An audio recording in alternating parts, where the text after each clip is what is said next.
어느 날 명동 한복판, 화려한 드레스를 입은 여성이 고급 승용차에서 내렸습니다. 그녀의 손에는 명품 핸드백이 들려 있었고 목에는 다이아몬드 목걸이가 빛나고 있었죠. 사람들이 그녀를 쳐다봤습니다. 저 여자는 누구일까? 억울하다는 이 자체에 대해서는 제 인생 전체가 억울하고요. 또 보다 구체적으로 법률적으로 생각할 때는 저희가 82년 당시에 저희 집에서 외화 40만 불을 소지하고 있었던 거, 외국한 관리법을 저희가 위반한 사실 이외에는 저희가 범법한 사실이 없습니다. 그녀의 이름은 장영자, 35살. 3년 전만 해도 작은 사채업을 하던 평범한 여성이었습니다. 그런데 지금은 명동 한복판에 6층짜리 빌딩을 소유하고 있었죠. 도대체 무슨 일이 있었던 걸까요? 1979년 장영자는 국제상사라는 회사를 설립했습니다. 사업 내용은 무역업. 하지만 실체가 불분명했죠. 자본금 500만 원. 직원은 단 3명. 사무실은 작은 원룸이었습니다. 그런데 놀라운 일이 벌어졌습니다. 1년도 안 돼서 이 회사가 강남에 사무실을 옮겼습니다. 2년 뒤에는 명동에 빌딩을 샀습니다. 직원은 50명으로 늘어났고 장영자는 벤츠를 몰고 다녔습니다. 사람들은 수군거렸습니다. 대박 났나봐. 무슨 사업을 하길래 저렇게 벌어? 하지만 아무도 정확히 알지 못했습니다. 장영자는 자신의 사업을 철저히 비밀에 붙였거든요. 1982년 여름, 서울의 한 은행 지점장에게 전화가 걸려왔습니다. 장영자였습니다. 지점장님, 10억짜리 어음 좀 할인해 주실 수 있나요? 지점장은 당황했습니다. 10억이라니. 당시로서는 엄청난 금액이었습니다. 보통 기업들도 1억, 2억 단위로 거래하던 시절이었거든요. 담보가 있으신가요? 물론이죠. 제가 가진 부동산 목록을 보내드릴게요. 다음 날 팩스로 부동산 목록이 도착했습니다. 강남 빌딩, 명동 상가, 여의도 아파트. 총 가치가 50억 원이 넘었습니다. 지점장은 고개를 끄덕였습니다. 이 정도면 충분하군요. 어음이 할인됐습니다. 장영자는 10억 원을 손에 쥐었습니다. 그런데 이상한 점이 있었습니다. 그녀는 이 돈으로 사업을 하지 않았습니다. 대신 다른 은행으로 갔죠. 20억짜리 어음 할인 부탁드립니다. 또 다른 은행 지점장이 물었습니다. 담보는요? 여기 있습니다. 같은 부동산 목록이었습니다. 강남 빌딩, 명동 상가, 여의도 아파트. 지점장은 확인도 하지 않았습니다. 부동산 등기부등본을 떼보지도 않았습니다. 왜일까요? 당시는 고도성장기였습니다. 은행들은 대출 실적 경쟁이 치열했습니다. 많이 빌려줄수록 승진이 빨랐죠. 게다가 장영자는 잘나가는 사업가로 소문이 나 있었습니다. 의심할 이유가 없었던 겁니다. 20억이 또 나갔습니다. 장영자는 이 돈을 들고 또 다른 은행으로 갔습니다. 30억을 빌렸습니다. 그 다음은 50억. 그 다음은 100억. 1983년 초 장영자가 발행한 어음의 총액이 1000억 원을 넘어섰습니다. 그녀는 서울의 거의 모든 은행에서 돈을 빌렸습니다. 제1은행, 조흥은행, 상업은행, 한일은행, 심지어 새마을금고까지. 담보는 늘 똑같았습니다. 그 강남 빌딩, 명동 상가, 여의도 아파트. 그런데 이상한 점을 눈치챈 사람은 아무도 없었습니다. 같은 부동산을 서로 다른 은행에 중복으로 담보로 잡혔다는 것을요. 1983년 5월 장영자는 청와대 만찬에 초대받았습니다. 올해의 여성기업인 후보였거든요. 그녀는 화려한 한복을 입고 나타났습니다. 정재계 인사들과 악수를 나눴죠. 사진기자들이 플래시를 터뜨렸습니다. 그날 저녁 장영자는 한 재벌 회장과 대화를 나눴습니다. 사업이 잘 되시나 봅니다. 덕분입니다. 요즘 무역업이 호황이거든요. 부럽습니다. 우리 회사도 그 정도로 성장했으면 좋겠네요. 재벌 회장조차 장영자를 부러워했습니다. 그녀는 3년 만에 무에서 유를 창조한 것처럼 보였으니까요. 하지만 진실은 달랐습니다. 장영자는 단 한 푼도 벌지 못하고 있었습니다. 그녀의 회사는 실제 매출이 거의 없었습니다. 모든 돈은 어음을 돌려막는 데 쓰였죠. 어음의 원리는 간단합니다. 3개월 뒤에 갚겠다는 약속어음을 발행하면 은행이 그 어음을 현금으로 바꿔줍니다. 대신 수수료를 떼죠. 3개월 뒤 돈을 갚아야 합니다. 못 갚으면 부도입니다. 장영자는 어떻게 갚았을까요? 새 어음을 발행했습니다. 다른 은행에서 더 큰 금액을 빌려서 이전 어음을 갚았던 겁니다. 그리고 남은 돈으로 호화 생활을 했죠. 벤츠, 다이아몬드, 명동 빌딩. 이것을 돌려막기라고 합니다. 눈덩이처럼 불어나는 방식이죠. 100억을 갚으려면 150억을 빌려야 합니다. 150억을 갚으려면 200억을 빌려야 합니다. 언젠가는 터질 수밖에 없는 구조였습니다. 1983년 8월 제1은행 강남지점. 한 직원이 이상한 점을 발견했습니다.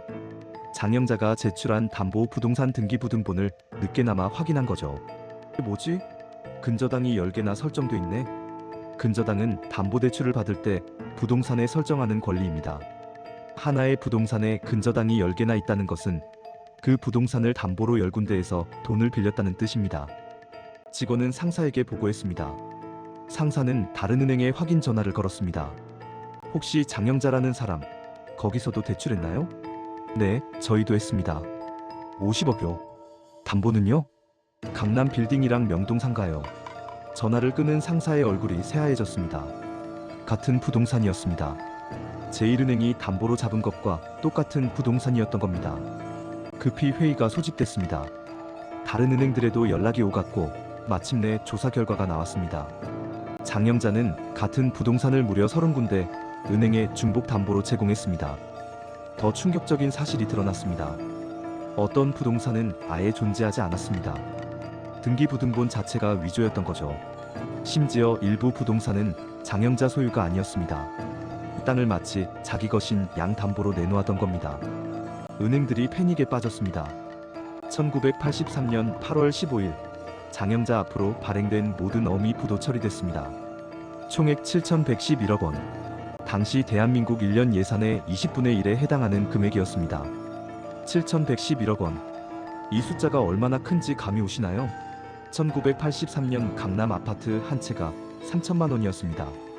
장영자가 사기친 돈으로 아파트를 1만 8천 채 살 수 있었던 겁니다. 검찰이 움직였습니다. 장영자의 집과 사무실이 급습당했습니다. 하지만 장영자는 이미 사라진 뒤였습니다. 8월 20일 김포공항 출국 심사대에서 한 여성이 붙잡혔습니다. 가발을 쓰고 선글라스를 낀 채 미국행 비행기를 타려던 사람. 장영자였습니다. 체포 순간 장영자가 말했습니다. 난 혼자 한 게 아니에요.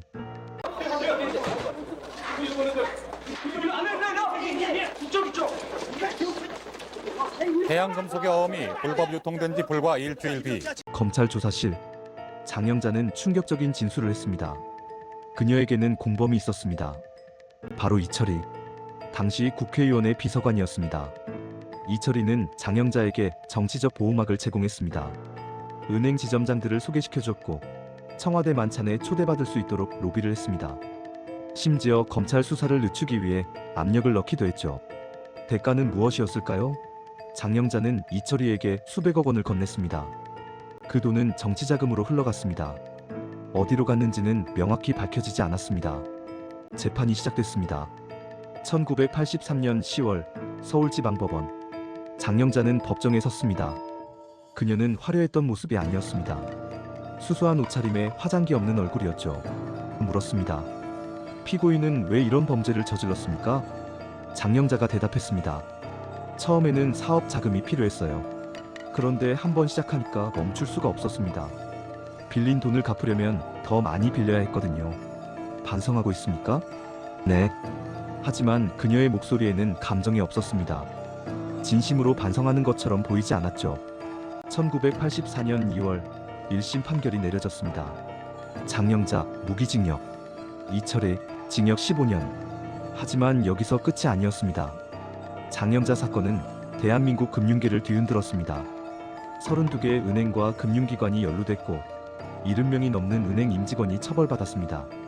지점장들은 대부분 해고됐고 일부는 구속됐죠. 왜 이런 일이 가능했을까요? 은행들이 제대로 확인하지 않았기 때문입니다. 담보 부동산 등기부등본을 확인하는 것은 기본 중의 기본입니다. 하지만 70명이 넘는 은행원이 이를 제대로 하지 않았습니다. 이유는 간단했습니다. 실적 압박. 당시 은행들은 대출 실적으로 평가받았습니다. 많이 빌려줄수록 좋은 성과였죠. 누가 빌려가는지, 담보가 진짜인지는 중요하지 않았습니다. 숫자만 중요했습니다. 또 다른 이유가 있었습니다. 정치적 연줄. 이철희를 통해 권력과 연결돼 있었습니다. 은행원들은 그녀를 함부로 대할 수 없었죠. 저 사람 진짜 괜찮은 거 아니야? 하는 안심감이 있었던 겁니다. 1985년 항소심, 장영자의 형량이 줄어들었습니다. 무기징역에서 징역 10년으로. 이유는 정상 참작. 그녀가 법정에서 눈물을 흘리며 반성했다는 게 이유였습니다. 1987년 장영자는 특별 사면으로 석방됐습니다. 복역 4년 만이었습니다. 7,111억 원을 사기친 범죄자가 단 4년 만에 풀려난 겁니다. 출소 후 장영자는 어떻게 됐을까요? 그녀는 조용히 살았습니다. 언론 인터뷰를 거부했고 사람들 앞에 나타나지 않았죠. 하지만 1992년 가석방으로 풀려난 장영자는 2년도 채 되지 않은 1994년 140억 원 규모의 어음 사기 사건 일명 2차 장영자 사건으로 다시 구속됩니다.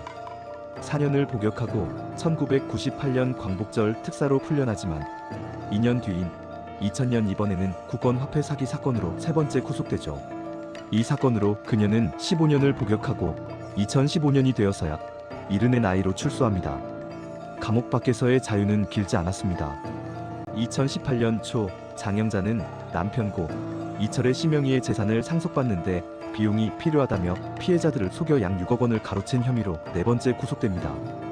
대법원에서 징역 4년을 확정받은 그녀는 2022년이 되어서야 다시 만기 출소하게 됩니다. 그런데 2025년 1월 충격적인 소식이 들려옵니다. 81세가 된 그녀가 154억 원대 위조 수표를 행사한 혐의로 또다시 구속된 것입니다.